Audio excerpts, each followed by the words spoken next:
అమ్మ ఒడి దీనికి అమ్మకు ఒడి అని ఇచ్చాడు. అవి 15,000. 15,000 బిడ్డల చదువులకి ఏమైనా ఉపయోగించారంటే లేదు. పండగ ఖర్చులకి పప్పులకి ఆటికే పనికి వచ్చినాయి. గవర్నమెంట్ స్కూల్స్ అన్ని ఇంగ్లీష్ మీడియం స్కూల్స్ చేస్తానని చెప్పాడు. ఇవాళ ఆంధ్రప్రదేశ్ స్టార్టర్లో చూసుకుంటే 100కి 60% ప్రైవేట్ స్కూల్సే ఉన్నాయి. ప్రతి గవర్నమెంట్ టీచర్ కొడుకు ప్రైవేట్ స్కూల్లోనే చదువుతున్నాడు. గవర్నమెంట్ స్కూల్లో ఎవడు చదవట్లా. అన్న ఎలా ఉందన్న కూటమి ప్రభుత్వం వచ్చింది కదా, మీకు అనేది ఎలా అనిపిస్తుంది? కూటమి ప్రభుత్వం చాలా బాగుంది. ప్రభుత్వం పోయిన ప్రభుత్వం మీద ఈ ప్రభుత్వం చాలా పర్లేదు. ఎందుకంటారన్న గతంలో ఇప్పటికి తేడా అనేది ఏంటి? గత ప్రభుత్వంలో ఏంటంటే వైఎస్ జగన్మోహన్ రెడ్డి గారు అధికారంలోకి వచ్చిన వెంటనే 4 నెలల కాలంలోనే ఇసుక ఆపేశాడు. ఇసుక ఆపేయడం వల్ల ఏంటంటే భవన నిర్మాణ కార్మికులు చాలా ఇబ్బంది పడ్డారు. పాయింట్ వైఎస్ఆర్సీపీ మొన్న జరిగిన 2024 ఎన్నికల్లో ఓడిపోవడానికి గల కారణాలు ఏంటంటే మెయిన్ ఇసుక మాఫియా ఒకటి. ఆయన ఎక్కిన 5 సంవత్సరాల్లోపు మద్యపాన నిషేధం చేస్తారని గవర్నమెంట్ లో చెప్పారు. ఆయన గవర్నమెంట్ లో హయాంలో ఆయన ఎక్కిన తర్వాత 5 ఏళ్లలో మద్యం ధరలు పెరగడమే కానీ ఆపేయడం ఎక్కడా లేదు. అది ఎవరు చేయలేని పని. ఆయన చెప్పిన పని అనేది ఎవరు చేయలేరు. ఏ రాజకీయ నాయకుడు కూడా చేయలేడు ఆ పని. మద్యపానం నిషేధం అనేది ఎవరు చేయలేరు. ఎన్టీ రామారావు గారి వల్లే కాల, ఆయన వల్ల అయ్యే పని కాదు. పాయింట్ నెంబర్ 2, అమ్మ ఒడి అని చెప్పి అందరికి ఇచ్చాడు. అమ్మ ఒడి ఏ టైంలో ఇచ్చాడు? జనవరి పండుగల టైంలో ఇచ్చాడు. అమ్మ ఒడి దీనికి అమ్మకు ఒడి అని ఇచ్చాడు. అవి 15,000.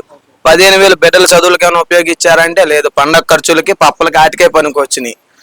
గవర్నమెంట్ స్కూల్స్ అన్ని ఇంగ్లీష్ మీడియం స్కూల్స్ చేస్తానని చెప్పాడు. ఇవాళ ఆంధ్రప్రదేశ్ స్టార్టర్లో చూసుకుంటే 100కి 60% ప్రైవేట్ స్కూల్సే ఉన్నాయి. ప్రతి గవర్నమెంట్ టీచర్ కొడుకు ప్రైవేట్ స్కూల్లోనే చదువుతున్నాడు. గవర్నమెంట్ స్కూల్లో ఎవడు చదవట్లా. దానివల్ల ఉపయోగం లేదు. నెంబర్ 3, రోడ్లు సరిగ్గా చూసుకున్నట్టయితే మనకి ఇక్కడ నుంచి తెనాలి వెళ్ళే రూట్ చాలా దరిద్రంగా ఉండేది గత ప్రభుత్వ కాలంలో. గుంటలు పడిపోయి చాలా దరిద్రంగా ఉండేది. హీనమైన పరిస్థితి. ఈ ప్రభుత్వం వచ్చిన తర్వాత ముందు రోడ్లు వేసారు. డ్రైనేజ్ పనులు జరుగుతున్నాయి. పథకాల విషయానికి వచ్చేసరికి వాళ్ళు చెప్పిన పథకాలు వీళ్ళు చెప్పిన పథకాలు ఏంటంటే కొన్ని అందుతాయి, కొన్ని అందవు. ఉచిత గ్యాస్ సిలిండర్లు అని చెప్పి చంద్రబాబు నాయుడు గారు చెప్పారు ఎన్నికల సమయంలో. ఉచిత గ్యాస్ సిలిండర్లు మహిళల పేరు మీద 3 బండ్లు ఇస్తాం సంవత్సరం అన్నారు. ఇప్పుడు ఏం చెప్తున్నారు? తెల్ల రేషన్ కార్డు ఉన్న వాళ్ళు మాత్రమే ఇస్తామని చెప్తున్నారు. తెల్ల రేషన్ కార్డులు ఎంతమందికి ఉన్నాయి? 100లో 60% మందికే ఉంటాయి, మిగతా లేవు. ఈయన వచ్చిన తర్వాత కొన్ని పింఛన్లు కూడా ఎత్తేసాడు జగన్మోహన్ రెడ్డి గారు. అందరికీ పింఛన్ ఇస్తానని చెప్పారు, కొన్ని పింఛన్లు ఎత్తేసారు. మళ్ళీ ల్యాండ్ టైటిలింగ్ యాప్ తీసేశారు. అదొక కారణం వైఎస్ఆర్సీపీ ఓడిపోవడానికి. ఆ ప్రభుత్వం మీద ఈ ప్రభుత్వం పర్లేదు. అంటే ఇప్పుడు పవన్ కళ్యాణ్ గారు కొత్తగా రాజకీయాల్లోకి వచ్చారు కదా, మీకు అనేది ఎలా అనిపిస్తుంది? కొత్తగా రాజకీయాల్లోకి వచ్చేది ఏమి లేదు. ఆయన ఫస్ట్ పోటీ 2019లో పోటీ చేసి 2 స్థానాల నుంచి రావడం ఇప్పుడే కదా, అధికారంలోకి రావడం ఇప్పుడే. ఆయన దిష్టార్ష తీసుకున్నట్టయితే పర్లా. ఆయన నంబర్ 1 మనిషి. వ్యక్తిత్వ పరంగా కానీ రాజకీయ పరంగా కానీ మంచి మనిషి. అంటే నిల్చున్న దగ్గర 21 స్థానాలు ఓటమి అనేది లేకుండా గెలిచారు కదా, ఆ ఫీలింగ్ అనేది మీకు అనేది ఏంటి? ఓటమి అనేది లేకుండా చేశారంటే మనకు గత ప్రభుత్వంలో చూసుకున్నట్టయితే కైల అనిల్ కుమార్ యాదవ్, కొడాలి నాని, అంబటి రాంబాబు, జోగి రమేష్ వీళ్ళందరూ తొడగొట్టి మీసం తిప్పిన మనుషులు అనమాట. గుడివాడలో నన్ను ఓడిచ్చేవాడే లేడు, నెల్లూరులో నేను తప్పితే పాలిచ్చేవాడే లేడు, అసెంబ్లీ గేటుకి రానివ్వు అని చెప్పారు.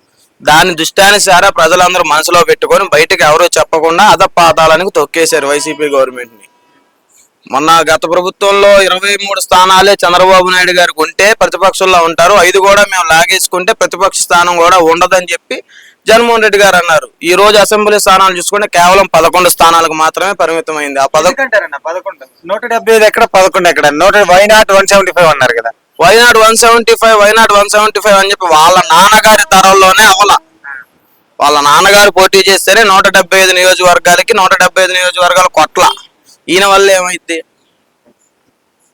చంద్రబాబు నాయుడు గారు మించిన అంత రాజకీయ నాయకుడు అయితే కాదు జగన్మోహన్ రెడ్డి గారు.